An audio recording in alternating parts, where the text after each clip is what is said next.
Hello everyone, this is Tom Dove from the Ashby Chess Club. This game I want to take you through is a game I played against a guy called Richard Lee. He was playing the white pieces in our win against Braunstone. We beat them 3-2. So Richard I knew was a very attacking player. I'd seen him earlier on in the season against a guy in our club, Richard Van, where he whipped up a very impressive attack. So I knew kind of what to expect, and he went with e4. And I've got lots of options here, but I just decided to play a Sicilian this time. Sicilian, here goes. He played an open Sicilian. All these are normal Sicilian moves. I attack his pawn, he defends. And here I've got lots of options. I can either I can go knight c3 and knight c6 and go into like a Sveshnikov, but I decided to go for a Najdorf. I've never played a Najdorf before, except in internet games, but I've never played one over the board. So I thought I'd give it a whirl, and I was quite pleased with the results here. So he plays a bit of an unusual move. Bishop to e2, more normal if you're going to move your light squared bishop is to move it to c4, and that's like called the Sozin-Fischer variation. Bobby Fischer played that a few times. More common still is bishop to g5 or bishop to e3, but there's absolutely nothing wrong with the move that Richard chose here. Bishop to e2, you'll find an awful lot of strong players will do this. It looks like it's not attacking anything, and it isn't immediately, but it's just keeps the bishop out of the way of pawn harassment. It allows him to castle. His bishop has got good control over these two diagonals. Often in many openings, it's not just the Sicilian you'll find this move, but it will come to f3, and that can be quite nasty for black. So yeah, it's an all-round good move, and if you ever find yourself you don't know quite where to put your light squared bishop, then bishop e2 is as good a place as any. You can always move to another square later on in the game, and that's the whole point behind it. Here I've got a choice of really two reasonable moves. I can either go to e5 or e6. It completely alters the flavour of the game depending on what you do, and it's personal taste, or in my case a bit of a whim really. I wasn't really bothered either way. I decided e6 in this game, and he continued with his development. Bishop e2, again it's on a very, very nice square. It's nice and compact. All his developments go very, very well, and I can't really harass any of his pieces, which I'm sure is what he wanted. I defend, well, I'm defending this square here. My two knights are talking to each other. I've got fairly easy development. This is what I like about the Najdorf system. It's very easy development for black, and I'm going to be attacking him shortly, hopefully, and he's going to be attacking me. It's the kind of game that I want. And he moved his queen to d2.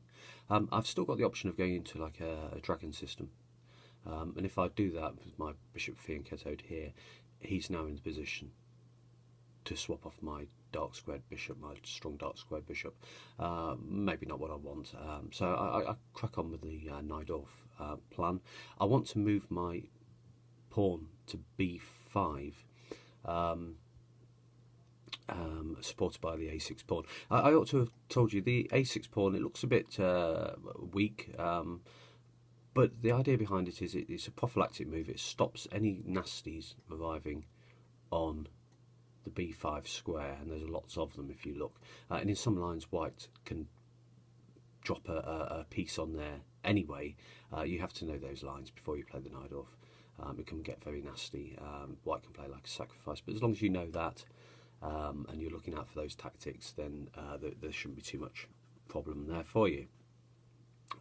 Here I want to play b5, but if I do that, suddenly my c6 square becomes very weak, and potentially a knight could be dropped into it, and other unpleasantries. So I first have to protect that square with my queen, and then he played a bit of an unusual move here.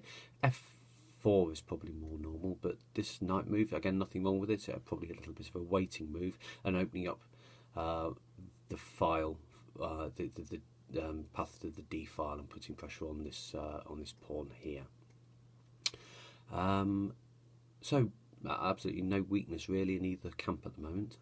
I push ahead with my Najdorf plan of b5, and the threat, I don't know whether it is a threat really, moving and kicking his knight out of the way and taking this pawn. Now I'd have to be consider very carefully before I pushed ahead with that plan, because if this pawn did ever leave, then with his light squared bishop here bearing down on my queen side, or even here f3 pinning my knight to my rook, you know, it could be far better for Richard than it would be for me if that pawn left the board. So I'd have to weigh up those options before I went down that line.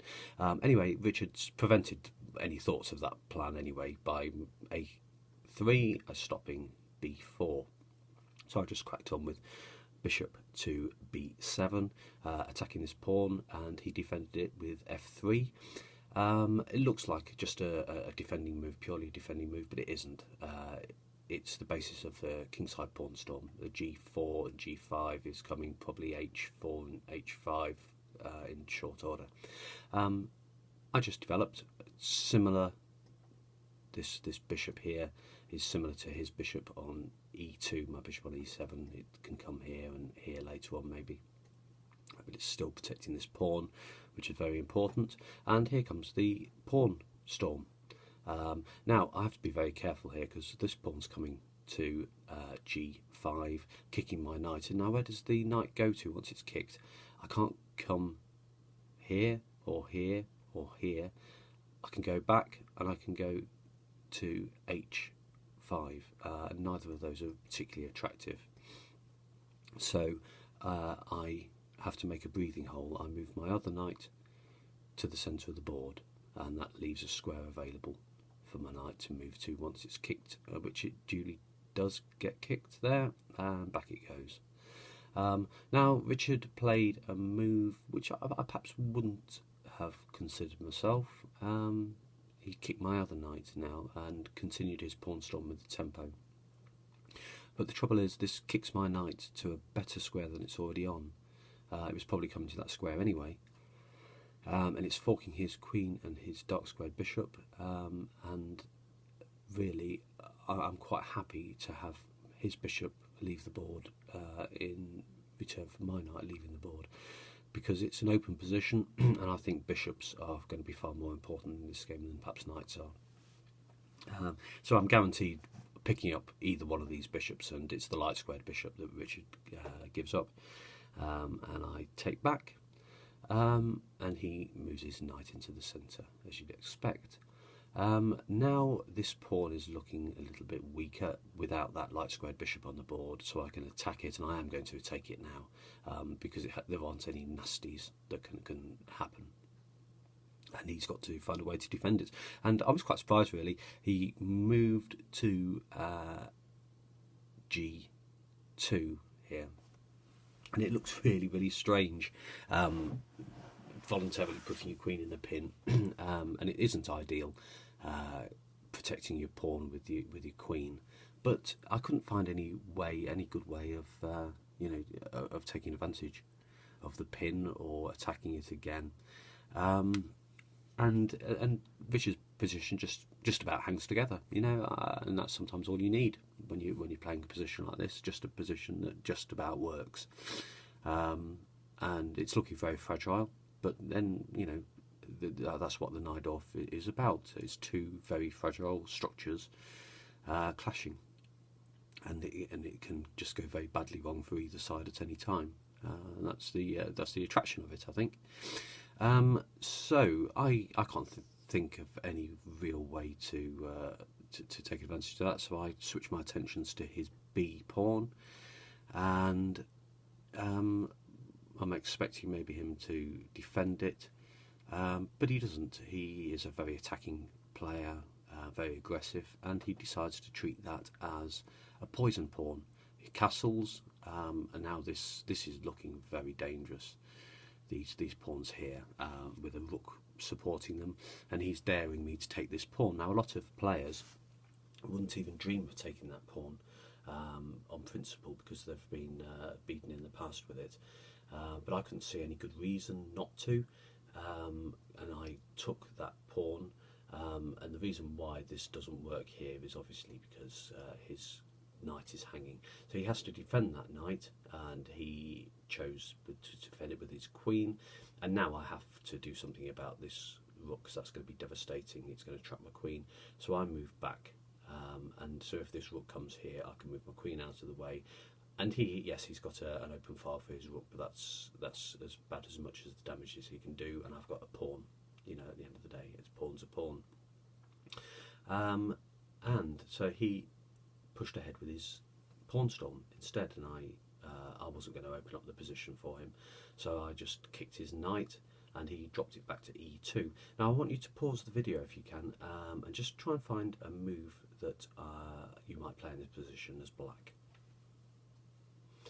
Okay, I hope you found bishop takes, and the idea, you'll see when he takes back, it allows my knight to take this pawn here with check from my queen, a discovered attack. So the queen is attacked now, the king is attacked, so he's got to do something about it, and he decided to go with this. And I want you to pause the video again. Can you find the move I came up with? Okay, I hope you found knight takes bishop, and it looks really strange. My queen looks to be hanging here. There's nothing protecting it, and it looks like he can just come and take my queen. But if he does take my queen, then it's just checkmate here, because my wonderful bishop is covering the light squares, and my knight is covering the dark squares. Another way he could have gone is with his bishop. He could have come back here with his bishop, well, in which case I take his queen, he takes my queen, I take his rook, he'll probably more than likely take my knight, and now I've got these three fantastic centre pawns. They're going to be coming down the board. I've got two rooks and one odd, and the computer likes my position. I've got a 2.5 point advantage here. So Richard saw all this, and he resigned in that position right there. Okay, so yeah, a very nice Najdorf game. As I said, it was the first time I played it. It's worth noting that it's a very odd position here, because the queen can't even take the knight there, because you know it's pinned. Yeah, just a really funny end position, and he's completely helpless there, so that's why he resigned. Yeah, I hope to make another video of another game. Hopefully it'll be as nice as this one. I'll see you next time. Bye bye.